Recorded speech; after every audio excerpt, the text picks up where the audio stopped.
যারা রেজাল্ট দিয়েছে যারা উত্তীর্ণ হয় নাই তারা বিক্ষুব্ধ যারা ছিল তারা টিএসসি থেকে জড়ো হয়ে আমাদের এই যে শাহবাগপুরে অবস্থান নেয় চারিদিকে যান চলাচল বন্ধ করে দেয়। তো আমরা তাদেরকে প্রথম থেকে রিকোয়েস্ট করি এখান থেকে যেহেতু মানুষের সাফারে দুর্ভোগ হচ্ছে মানুষজন যেন নির্বিঘ্নে চলাচল করতে পারে এটা যেন ছেড়ে দেয়। তো পরে আমরা কয়েক দফায় তাদের 10 মিনিট করে আমি সময় দিয়েছি দেওয়ার পরে আমরা তাদেরকে এরপরেও কিছু ধরে ঠিক আছে আস্তে আস্তে আমরা যেহেতু যান চলাচলের অনেক চাপ ছিল যানবাহনে এরাই কিন্তু নিজের থেকে ভিতরে ঢুকে গেছে। আমরাও মোটামুটি আস্তে আস্তে ক্লিয়ার করার চেষ্টা করছি এদেরকে পরবর্তীতে আমরা ফেলে পুশ করে নিয়ে আসি। এরপরে কয়েকজন ছেলেমেলে হঠাৎ করে আমাদের যে পুলিশের কয়েকজনকে দেখছেন আপনারা যে বেশ কয়েকজনকে আহত করেছি।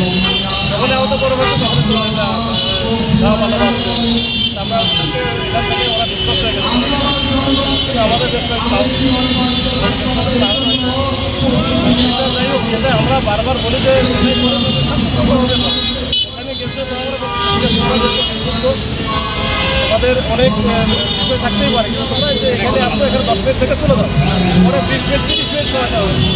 তারপরে যেন তারা ওইখান থেকে আর আসবে না পরবর্তী একটা সময় যে আমরা আমাদের পোস্ট করে রাখছে পোস্ট করার পরে আমার মনে হয় এই বিষয়গুলো নেওয়া হচ্ছে একেবারে এই যে জাতীয় জনগণের সামনে যে জায়গাটা যেখানে অন্য কিছু এফেক্ট হবে এইসব জায়গায় এসে যদি তাদের বক্তব্যটা দিত তাহলে কিন্তু সবার জন্য ভালো হতো। এটা মিডিয়ার মাধ্যমে সংশ্লিষ্ট কর্তৃপক্ষ তারাও জানতো তারা কিন্তু ব্যবস্থা নিতে পারতো এবং আমরাও তাদের সহযোগিতা করার সবসময় চেষ্টা করি। এরপরেও এই যে এই ঘটনা ঘটছে আমাদের দেখা যাচ্ছে আমরা